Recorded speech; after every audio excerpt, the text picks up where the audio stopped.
बिस्मिल्लाहिर्रहमानिर्रहीम। अस्सलाम वालेकुम नाज़रीन, मैं आपका मेज़बान मुशर्रफ यासीन और आप देख रहे हैं द मैच टॉक। नाज़रीन, आज के इस टॉपिक में जो मैं गुफ्तगू करने जा रहा हूँ वो है पाकिस्तान में मजहबी त्यौहार किस तरह से मनाए जाते हैं, या हमारे यहाँ पे जो अक़लियतें हैं, माइनॉरिटीज़ हैं, उनके साथ किस तरह से वो पेश आया जाता है।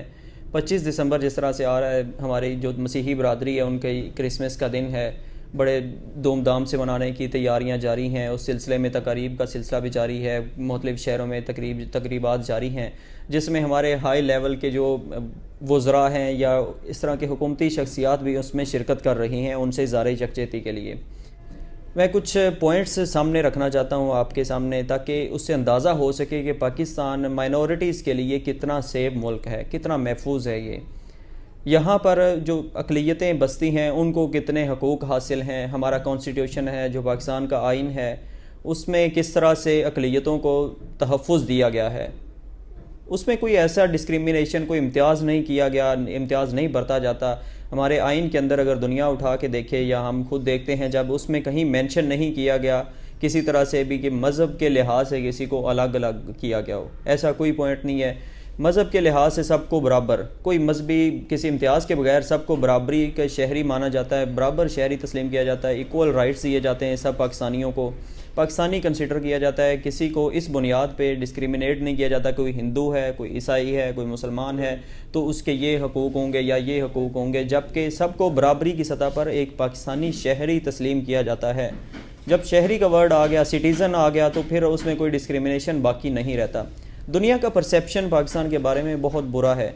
उसकी कई वजूहात हैं, क्योंकि इंटरनेशनल लेवल पे मीडिया कंट्रोल किया जाता है। इंटरनेशनल लेवल पे ये साजिशें पाकिस्तान के ख़िलाफ़ अरसा दराज से जारी हैं कि पाकिस्तान को किसी तरह से अक़लियतों के लिए गैर महफूज मुल्क डिक्लेयर किया जाए। जैसे कि क्रिसमस का दिन आने वाला है, तकरीबात का सिलसिला उससे पहले हो जाता है। हुकूमती सतह पर उसको बैक एंड बहुत सपोर्ट किया जाता है। आज मैं थोड़ा सा एक हवाला दे दूँ। आज एक तकरीब में मैं खुद भी गया, शिरकत की, उसमें देखा वफाकी वज़ीर दाखिला शेख रशीद साहब वहाँ मेहमान ख़ुसूसी के तौर पर आए हुए थे। क्रिसमस के हवाले से एक तकरीब थी, मसीही बरादरी, उसमें CDA हेडकोार्टर्स में इस्लामाबाद में तकरीब का इनेकाद किया गया CDA की तरफ से।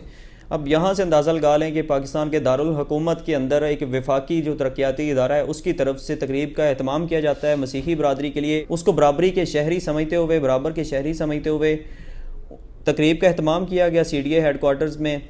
उस तकरीब के अंदर शेख रशीद साहब ने बड़े अच्छे कुछ ऐलानात किए। उन्होंने कहा कि पहला जो ऐलान किया गया मसीही बरादरी के लिए वो ये था कि 25 और 26 दिसंबर की छुट्टी दी जाएगी उनको। 2 दिन की छुट्टी का ऐलान किया गया इस्लामाबाद में।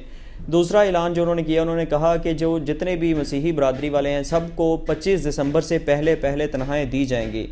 एक ये भी बड़ा अच्छा जेस्चर उन्होंने दिया। उसकी वजह ये थी कि ये त्यौहार है, ज़ाहिर है उन्होंने इसको मनाना है, इसकी सेलिब्रेशन करनी है, इसकी तैयारियां करनी है, कपड़े लेने होते हैं उन्होंने। जिस तरह से हम मुसलमान हैं, हम अपने ईद की तैयारी करते हैं, हमें उसकी खुशी होती है, हम जो भी अपने फंक्शंस हमने करने होते हैं उस पर अरेंजमेंट करनी होती है।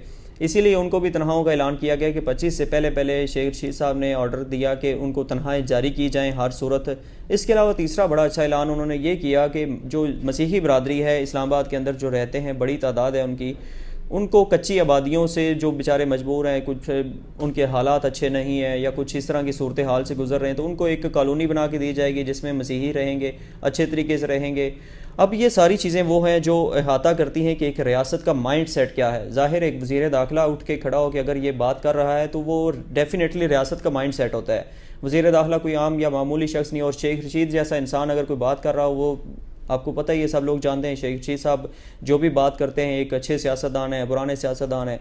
तो रियासत का माइंड सेट हमारे यहाँ ये है, हमारे यहाँ पाकिस्तान में, कि रियासत बैक एंड करती है, सपोर्ट करती है। जितनी भी माइनॉरिटीज़ हैं उनको बराबर के शहरी तस्लीम किया जाता है, किसी तरह से भी डिस्क्रिमिनेट नहीं किया जाता। हमारे जिस तरह से मैंने आपको हवाला दिया, आइन में मेंशन्ड है कि पाकिस्तानी शहरी जो भी होगा उसको हकूक़ हासिल बराबर के होंगे, किसी तरह से मजहबी लिहाज से अलग नहीं किया जाता। अब ये जो तकरीबात वगैरह जारी हैं, इनमें इनका मकसद क्या है? मजहबी हम आंगी बढ़ाना, इंटरफेथ हार्मनी जो होती है उसको प्रमोट करना है, दुनिया को दिखाया जा सके पाकिस्तान का एक पॉजिटिव इमेज। क्योंकि दुनिया के यहाँ जो पाकिस्तान का इमेज, एक नेगेटिव मैसेज फैलाया जाता है दुनिया में पाकिस्तान के बारे में, उसको भी हमने किसी तरह से ख़त्म करना है। वो जो दुनिया के माइंड में बना हुआ परसेप्शन है पाकिस्तान के बारे में, उसको भी ज़ायल करना है। इसके अलावा मैं छोटा सा हवाला ये भी देता जाऊँ, श्रीलंका के शहरी के साथ जो श्रीलंकन मैनेजर के साथ वाक़या पेश आया, उसको कत्ल किया गया सियालकोट के अंदर, बड़े तशद्दुद के साथ कत्ल किया गया, जो शहरियों ने कत्ल किया, उसके ख़िलाफ़ पूरी पाकिस्तानी कौम, रियासत, हमारे हुक्मरान सब यकजुबान होकर खड़े हुए कि जितने भी इस वाक़े में मुलव्विस अफराद हैं, जितने भी किरदार हैं, सबको सख्त सज़ाएँ दी जाएंगी। कानून के मुताबिक जो सज़ा बनती सबको सज़ाएँ दी जाएंगी। श्रीलंका के जो उनका सफारतखाना था वहाँ पे हम गए, हमारे वज़रा गए, हमारे उलमा कराम गए, जितने भी हमारे मसालिक के थे बग़ैर किसी तकसीम के सब वहाँ गए, उनसे ज़ाहिर यकजहती किया सबके साथ, और उनसे वादा किया कि हम उनके जितने भी किरदार हैं इस वाक़े में मुलव्विस सबको सज़ाएँ देंगे, इकरार वाक़ई सज़ाएँ दी जाएंगी, दुनिया के सामने एक मिसाल के तौर पे पेश किया जाएगा। अब अगले जो मैं आपको इंशाल्लाह अगली वीडियो में जिस इस मामले पे गुफ्तगू करूँगा, आज तो ये मैंने बात की कि पाकिस्तान के अंदर माइनॉरिटीज़ किस तरह से महफूज हैं, और अगली मैं जब वीडियो बनाऊंगा उसमें मैं ये बात करूंगा कि इंडिया के अंदर माइनॉरिटीज़ के साथ क्या सलूक किया जाता है।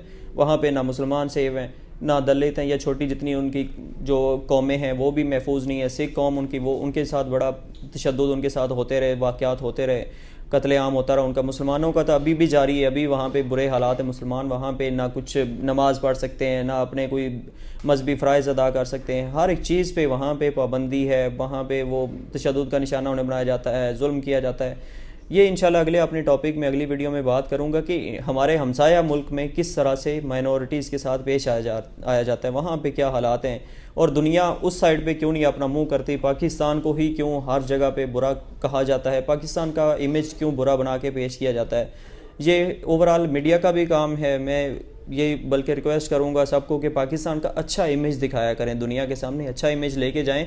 अब जिस तरह से ये 25 दिसंबर के हवाले से, क्रिसमस के हवाले से चल रहा है कि इस्लामाबाद को OIC के लिए को सजाया गया था, लाइटिंग वगैरह की गई थी, तो इसको कंटिन्यू रखने का ऐलान किया गया। CDA की तरफ से ऐलान किया गया है कि ये जितनी भी सजावट की गई ये 25 दिसंबर तक कंटिन्यू रखी जाएगी, इसको ख़त्म नहीं किया जाएगा। इसके अलावा पाकिस्तान की तारीख में पहली बार ये हो रहा है कि इस्लामाबाद के जितने भी चर्चेज़ हैं उम्मती सरपरस्ती में हुकूमत की तरफ से उनको सजाया गया है, लाइटिंग की गई है, बड़े शानदार तरीके से क्रिसमस ट्री उनके सामने लगाए गए हैं, वो उनको सजाया गया है। ये पाकिस्तान में भी बहुत अच्छे पाकिस्तान से मैसेजेस दुनिया को जाने चाहिए, और दुनिया को समझ जाना चाहिए कि पाकिस्तान अक़लियतों के लिए महफूज मुल्क है।